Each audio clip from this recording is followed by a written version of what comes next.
Bien, bonjour, donc je suis venu en voisin, puisque on n'habite pas très loin d'ici. Et moi j'avais envie de vous proposer une balade sur notre ferme, et essayer de vous raconter notre rencontre avec l'arbre. Voilà, ça c'est... j'aurais jamais cru, euh, il y a 20 ans, qu'on aurait une photo comme ça. Donc on est arrivé dans le Gers en 2001, et on est arrivé sur une ferme qui était... voilà. Donc c'est cette photo que je voulais vous montrer qui était quand même importante, puisqu'il y a 20 ans, on est arrivé sur une ferme qui avait cette tête-là, c'est-à-dire une ripisylve. Là, vous avez une rivière qui passe, l'Arson. Donc on avait heureusement de la végétation sur le bord de la rivière. On avait autour de la maison quelques arbres, une pauvre allée de peupliers italiens à moitié mortes, et sur le reste de la ferme, absolument plus rien. Un ormeau là, un autre là, pas une ronce, rien. Et en quelques années, ça a pris une autre forme. Là, c'est le plan de la ferme, donc on peut observer 20 ans de plantation. Les couleurs correspondent aux années qu'on retrouve en bas ici. On ne va pas tout égrener, mais je vais vous juste en quelques mots. On a commencé en partant sur... on est éleveur de volailles principalement. On fait 10 000 volailles par an en vente directe. Et donc la première rencontre avec l'arbre, c'était de dire on ne peut pas élever des volailles sans les mettre sous les arbres, sans les mettre dehors. On en reparlera un peu tout à l'heure. Donc on est parti, j'ai rencontré Arbre et Paysage 32 et l'arbre en plantant ses premiers parcours à volailles. Et puis de fil en aiguille, on a découvert la ferme en fait. Nous, on n'était pas du Gers, on n'habitait pas par ici. Et puis on a commencé à avoir des problèmes d'érosion du sol. Là, vous avez le sens de la pente. Là, ici, on est sur un bas-fond. Et là, plus vous avancez par là, plus vous montez. Et donc, on a commencé à planter des haies pour lutter contre la descente de l'eau. Après, moi, j'étais en bio en 2001.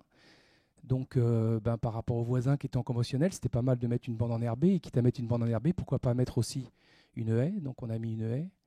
La route nationale, qui était très bruyante, pourquoi pas s'en abriter. Donc, on a commencé à planter le long de la haie, de la route nationale. Ensuite, on a fait l'allée, quitte à arriver dans une ferme et essayer d'avoir une espèce de sas qui vous permet de quitter le monde urbain et arriver dans un monde paysan. Donc il y a cette belle allée aujourd'hui avec des chênes tous les 9 mètres. Ensuite, on a aussi équipé avec le temps, ça c'est le coin des porcs, parce qu'on est éleveur de porcs, on engraisse 40 porcs par an. Donc ça c'est un espace dédié à l'élevage de porcs. En 2006, avec Arbre et Paysage, on a organisé les premières rencontres nationales de la haie qui avaient lieu à Auch. Et puis, on avait entendu parler un petit peu avant de l'agroforesterie. On commençait à peine à en parler en 2006, de l'intraparcellaire. Et donc, on s'est dit, tiens, on va planter un champ en agroforesterie, en intraparcellaire. On ne savait pas très bien ce qu'on faisait.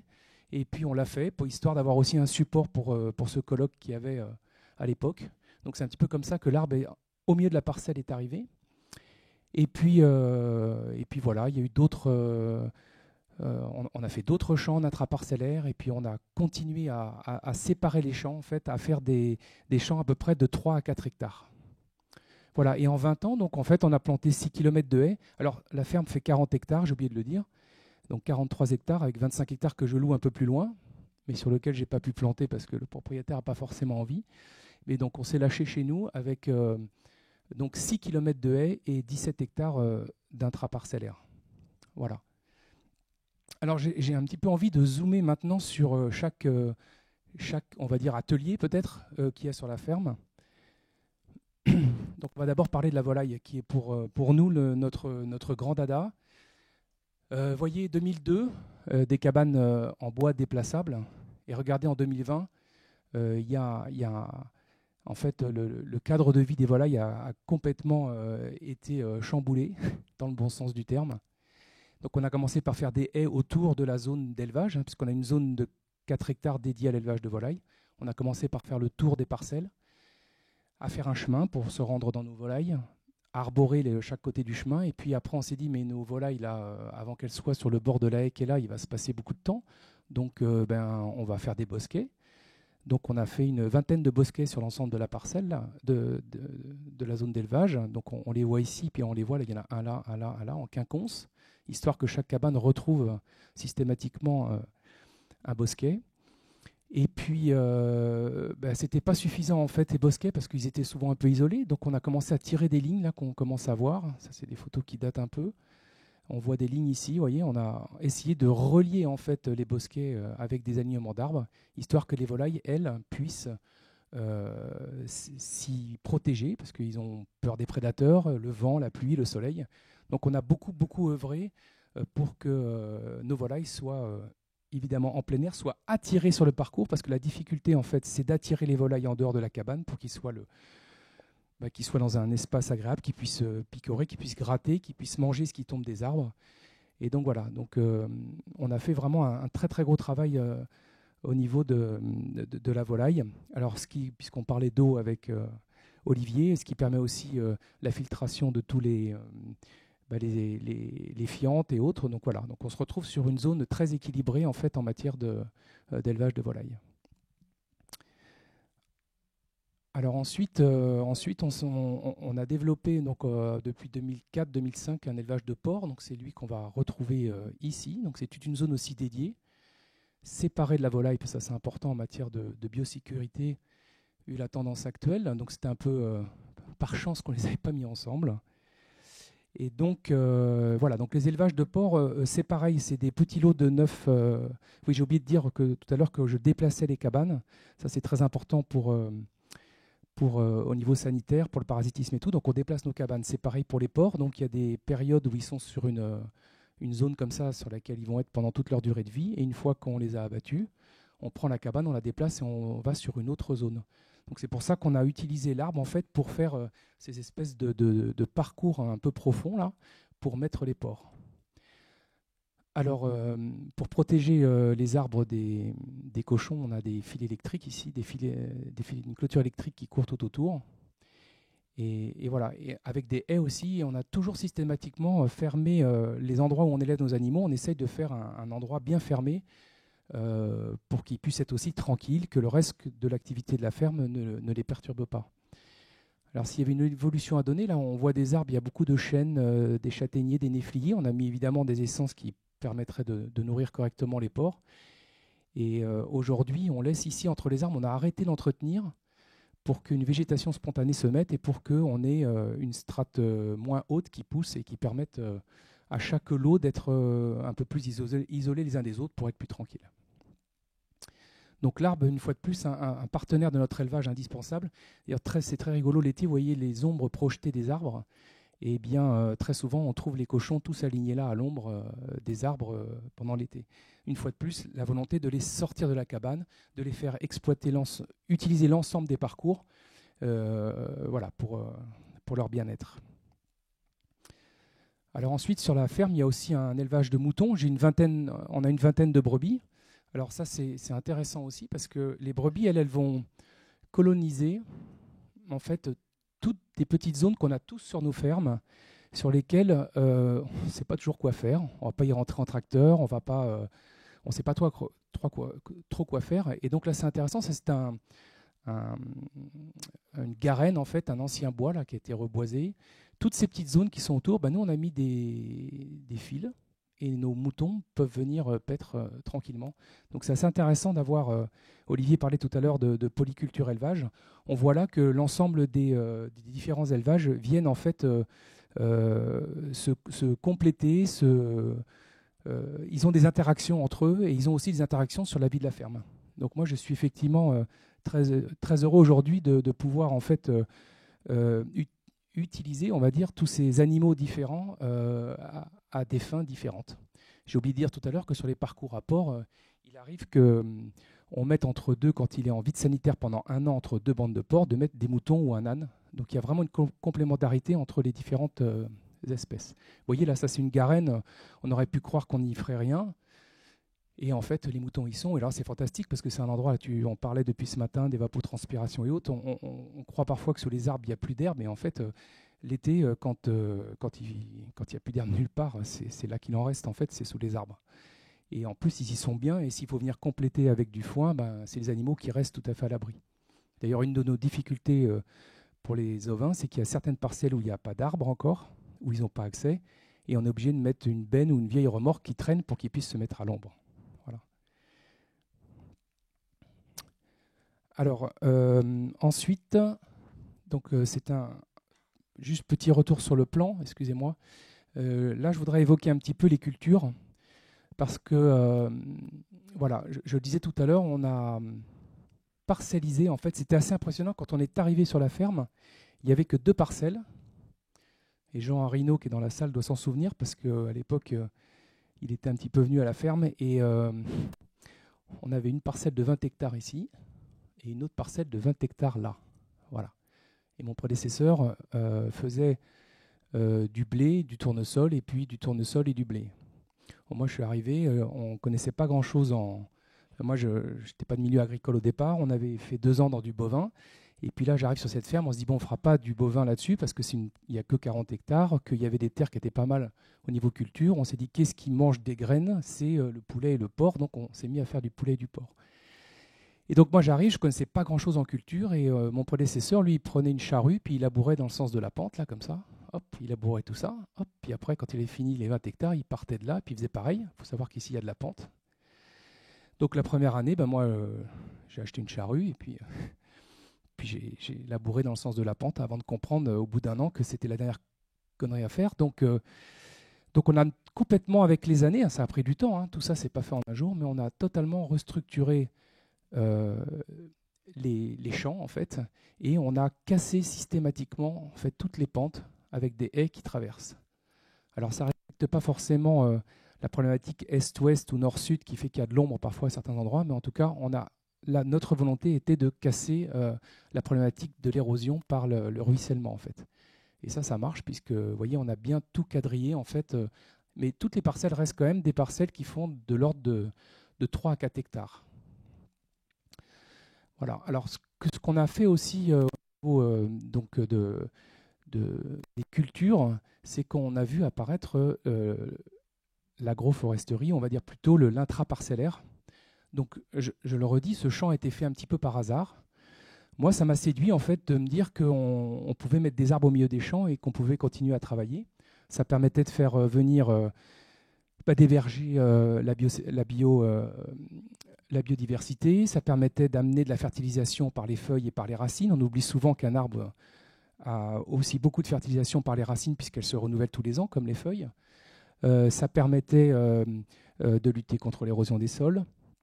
Ça permettait de mieux filtrer l'eau. Enfin voilà. Bon, je me suis dit, tiens, c'est intéressant de mettre ça au milieu des champs. Et donc, on a continué les années suivantes à faire ça. Donc, on a un certain nombre de parcelles qui le sont. Alors, on ne l'a pas fait forcément sur les bas-fonds, parce que ce sont des terres qui sont déjà extrêmement riches, des terres profondes. Et donc, on l'a plutôt fait sur toutes les parties qui étaient en coteaux. Alors, un dernier petit aménagement ici. Je vais en parler un petit peu après avec une photo. Donc voilà, sur les 45 hectares qu'on a là, il y a quand même presque 10 hectares en parcours entre les porcs, les volailles et les moutons. Et donc, on cultive à peu près 35 hectares ici et 25 hectares à côté. Petite parenthèse d'ailleurs, les cultures sont pour la plupart autoconsommées parce qu'on fabrique tout l'aliment, on fabrique à la ferme l'aliment pour nos animaux. Alors, je voudrais faire un zoom sur les cultures. Donc, ça, c'est une petite photo anecdotique, mais en fait, le spectacle s'invite aussi chez nous dans l'agroforesterie, puisque ça, c'était un spectacle qui avait lieu. Mais ce que je trouve assez représentatif, en fait, de la biodiversité qu'on réussit à obtenir grâce à ces parcelles en agroforesterie. Alors, ça, j'ai bien montré cette photo parce que c'est un couvert végétal que vous voyez qui est magnifique. Et je ne sais plus quand c'était, ça a une bonne dizaine d'années. Et j'ai commencé à m'intéresser à la problématique du couvert végétal et de l'érosion des sols. Et ce qui était Alors là, j'ai fait un essai. Alors quand j'ai vu ce magnifique couvert, j'étais trop content. Il y avait plein de couleurs, il y avait plein de verts, il y avait plein de matières et autres. Et on a fait moi, je ne suis pas équipé en semis direct, donc j'ai fait venir quelqu'un qui est venu semer. Et là, c'était vraiment un grand jour pour moi de me dire, tiens, je vais pouvoir semer sans travailler les sols et tout. Je tiens quand même à dire que le résultat a été pitoyable, hein, parce que pour X raisons, hein, on était au début, que mes sols n'étaient pas forcément prêts à recevoir ça, que moi, je n'étais pas forcément prêt non plus. Donc c'est vrai que c'était un échec au niveau de la récolte, mais ça a été un grand déclencheur. Et c'est pour ça que j'avais envie d'en témoigner aujourd'hui, notamment pour des jeunes qui voudraient s'installer ou qui s'intéressent à ça. C'est qu'on ne réussit pas tout, c'est sûr, mais c'est intéressant d'essayer. Et pour moi, ça avait été un déclic en me disant, mais oui, en fait, on ne peut pas laisser des sols nus. Alors après, être capable de semer directement dedans, il faut être équipé. Moi, je suis surtout un éleveur, donc je ne suis pas forcément bien équipé au niveau de la conduite, comme on a vu tout à l'heure chez Nicolas, qui est quand même très bien équipé, ça m'a fasciné d'ailleurs, tout ce que tu faisais, mais c'est vrai que tu es très équipé, ce qui n'est pas mon cas. C'est aussi une de tes spécialités, moi je suis surtout éleveur. Donc, mais au-delà de ça, même si on n'a pas la technicité, ce que j'ai trouvé intéressant, c'est de se poser la question de ne plus laisser de sol nu. Donc voilà. Donc même si on a raté cette récolte de soja derrière, en tout cas maintenant, j'ai plus jamais un sol qui reste nu l'hiver. Et ça, c'est un autre endroit aussi que j'avais envie de montrer aujourd'hui, c'est qu'on est dans le bas-fond là, et ça, aujourd'hui, vous pouvez y aller. On est pourtant même pas au 31 décembre, c'est déjà totalement inondé ici. Voilà, parce que ça, c'est ce qu'on appelle un bas-fond, des terres profondes sur lesquelles il a été mis des drains, et ils ont bouché un fossé qu'il y avait avant. Donc maintenant, systématiquement, c'est inondé et ça ne s'évacue plus. Donc pendant longtemps, j'ai continué à travailler ce champ. D'ailleurs, Jean, je ne sais pas si tu te souviens, on a déjà été là. Et finalement, j'arrivais par exemple au mois d'avril-mai, c'était encore complètement trempé, je faisais n'importe quoi. Donc c'est pour ça qu'on a fait cette double alignement sur lequel on a fait des trognes pour faire du BRF et récupérer de la matière. Et puis cette année, j'ai triplé en fait cette bande parce que ici on le voit bien, j'ai pu travailler là et pas là, donc c'était bien parce que ça restait mouillé. Donc quitte à devoir immobiliser de nouveau cette structure là, eh bien, j'ai remis une allée de peuplier ici, une ligne de peuplier dans le bas-fond, et ce qui fait que c'est un endroit où je vais certainement faire du foin. Donc cet exemple, je le trouve important pour comprendre qu'on peut aussi évoluer dans nos pratiques et s'adapter. On n'y peut rien qu'il y ait un fossé là, mais on peut peut-être en tirer quelque chose d'intéressant. Alors je voudrais faire un petit zoom aussi, parce que c'est important, et Olivier en a parlé tout à l'heure, du fait que nos fermes peuvent devenir des lieux diversifiés. Et moi, j'ai découvert avec le temps, en fait, parce qu'on est arrivé en 2001, on n'avait pas pensé une seule seconde qu'aujourd'hui, sur la ferme, on serait 6 à vivre. Alors qu'à l'époque, mon prédécesseur, avec un élevage industriel et 40 hectares, était agriculteur en difficulté. Et qu'est-ce qui s'est passé, en fait? C'est juste qu'à un moment, on s'est un petit peu ouvert, en fait. Il y a eu des rencontres. Et il y a eu quelques belles rencontres. Alors, la première, c'est on a développé une activité donc avec ma femme, qui est ici d'ailleurs, on a développé une activité de ferme pédagogique. Donc pendant 10 ans, on a reçu des scolaires.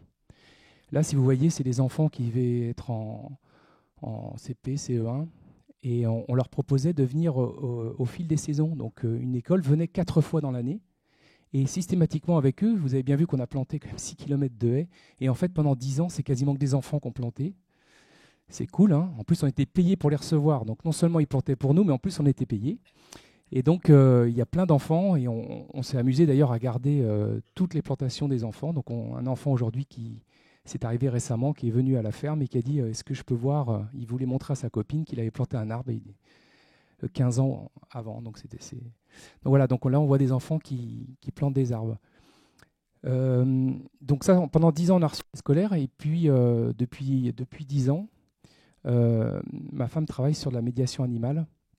Donc c'est-à-dire qu'elle reçoit des gens en situation de handicap. Et si j'en fais allusion aujourd'hui, c'est que le décor de la ferme, j'appelle ça un décor, mais le paysage de la ferme, en fait, l'aide beaucoup dans son travail. Parce que la haie, l'arbre, il va être structurant. Quelqu'un qui se balade, il va remonter une allée, il va tourner. Et on est cadré, j'ai envie de dire, et c'est des gens qui souvent ont besoin d'être cadrés. C'est enracinant. Un arbre, ça a des racines. C'est des gens qui souvent ont besoin de se sentir enracinés, et l'arbre est présent pour ça. C'est un outil sensoriel aussi. On va aiguiser les sens. on va manger des fruits, on va faire des bouquets de lilas, voilà. Donc l'arbre, il a une vraie présence aussi au niveau de l'activité de médiation animale. Alors une autre rencontre sur la ferme, c'est une apicultrice qui a mis ses ruches depuis 10 ans. Et je l'avais hier encore au téléphone parce que j'avais envie qu'elle me raconte un petit peu où elle en était. Et elle raconte que là où elle est très contente sur la ferme, c'est qu'avec toutes ces présences d'arbres que vous avez vues, hein, puisqu'aujourd'hui il y a un vrai maillage en fait, et ces ruches trouvent tout au long de l'année, ils trouvent un certain nombre enfin ce qu'ils ont besoin hein, pour se nourrir, pour se reproduire, pour se protéger. Et c'est vrai qu'elle voit une vraie différence. Et elle a une vingtaine de ruches qui sont là et qui restent à l'année. Il n'y a pas de transhumance, elle les laisse là et apparemment ça se passe plutôt très bien. Alors après l'apicultrice, on a un paysan boulanger.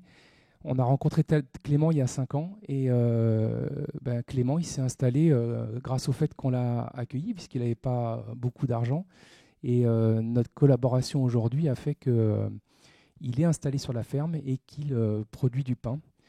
Alors au niveau des parcelles, on se partage les hectares en fait et je lui ai mis à disposition 5 hectares. C'est un peu ce que tu disais tout à l'heure, que je pense que la diversification sur nos fermes, elle est aussi très importante.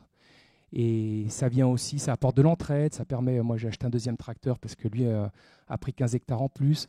Enfin c'est assez intéressant et puis ça pousse aussi à réfléchir. Moi qui étais surtout éleveur, lui qui est paysan boulanger, il arrive avec sa problématique de... En plus c'est quelqu'un qui travaille très bien sur des petites épeautres, des seigles, des blés, populations et autres. C'est quelqu'un qui m'a beaucoup enrichi et qui m'a beaucoup fait plus regarder mes sols dont on parle depuis ce matin. Moi toujours un peu trop... actif dans mes élevages, et ça permet d'avoir un autre regard en fait sur le sol. Et pour revenir sur l'implantation qu'on a vue tout à l'heure agroforestière de la ferme, eh bien, toutes ces parcelles, grâce aux intraparcellaires, lui, il est très content parce que ça lui permet d'avoir une séparation visuelle pratique quand il fait un seigle, à côté un petit épeautre, un blé de Bordeaux. Voilà, donc il est très content et d'ailleurs les parcelles que je lui laisse sont en général bien parcellisées pour qu'il puisse correctement faire ces différentes cultures. Dernière invitée de la ferme Les Maraîchers. On a depuis 2015 aussi accueilli d'abord Marion, puis Pauline et Victor et maintenant de nouveau Marion qui, en fait, qui font donc du maraîchage sur une des parcelles tout à fait adéquates qui sont les bas-fonds là. Et de nouveau une chouette diversité pour la ferme. On a évidemment planté des arbres aussi là, surtout des arbres fruitiers autour du maraîchage. Voilà, alors pour conclure, j'avais envie je me suis dit, tiens, ce que les élèves vont faire tout à l'heure, c'est quoi dans 30 ans, la ferme en coton, qu'est-ce qui va se passer? Donc moi, vous voyez cette photo que je trouve assez incroyable quand je vois quand on est arrivé il y a 20 ans. Mais ça, moi, j'ai envie de le voir grandir, en fait. Et j'ai envie de voir qu'est-ce qui se passe aussi au niveau de notre élevage. Et je ne vous cacherai pas qu'aujourd'hui, on est très inquiet parce que vous avez dû entendre parler de la grippe aviaire. Aujourd'hui, on nous a demandé d'enfermer nos volailles. Nous, ça fait 20 ans qu'on travaille principalement et beaucoup autour de la volaille. On a un décor absolument fantastique et aujourd'hui, on est en train de nous expliquer que ce décor est dangereux pour les volailles. En tout cas, qu'on doit les enfermer absolument. Donc, il y a un vrai combat qui se met en place. Moi, aujourd'hui, il n'y a pas une volaille qui est enfermée et je ne fermerai pas mes volailles. Voilà. Alors, on verra bien comment ça finira. Mais je crois qu'il faut être tous bien sensibles à ça et se dire qu'on ne doit pas accepter ce qui est en train de se faire. Parce qu'aujourd'hui, c'est les volailles et demain, ça sera les porcs. Parce que la grippe porcine, elle est aux portes de la Belgique. Elle est bientôt chez nous. Ils nous ont fait mettre en place toutes les mesures de sécurité pour les porcs comme ils ont fait en volaille il y a 3-4 ans. Et donc, à mon avis, d'ici 1 an ou 2, on va avoir le droit de fermer nos porcs. Alors, enfermer des porcs noirs gascons, on verra ce que ça donne. Donc voilà, moi j'ai hâte dans 30 ans de voir ce que ça aura donné. Après, ça c'est une plantation d'arbres. Je voulais la symboliser parce que ça fait 20 ans qu'on plante, 6 km de haies, mais je crois qu'on peut encore planter. Et moi, il y avait aussi une évolution. J'aimais un peu une critique sur l'intraparcellaire, un peu trop rapproché sur les parcelles de culture. Et il y a une des parcelles où j'avais prévu de faire 6 hectares d'intraparcellaire et au moment de les planter, j'ai déchiré mon autorisation, enfin la subvention que j'avais eue pour faire cet intraparcellaire et j'ai préféré tirer une haie dans le milieu du champ qui faisait 6 hectares, donc ça faisait 2 parcelles de 3 hectares. Et cette année, puisque ça c'est une plantation qui a lieu cette année, on a fait une double haie. Parce qu'en fait, je suis convaincu qu'il va y avoir une réserve de biosécurité entre les deux haies qui va être beaucoup plus importante que... Je crois qu'on mit trop. Il va y avoir donc entre les deux haies une présence, une biodiversité qui va être beaucoup plus importante que des lignes au milieu de chaque parcelle. Voilà. Et c'est une réflexion qu'on a eue. On a fait une journée technique avec Arbre et Paysage l'année dernière, assez intéressante sur un peu le point de ces 20 ans de plantation.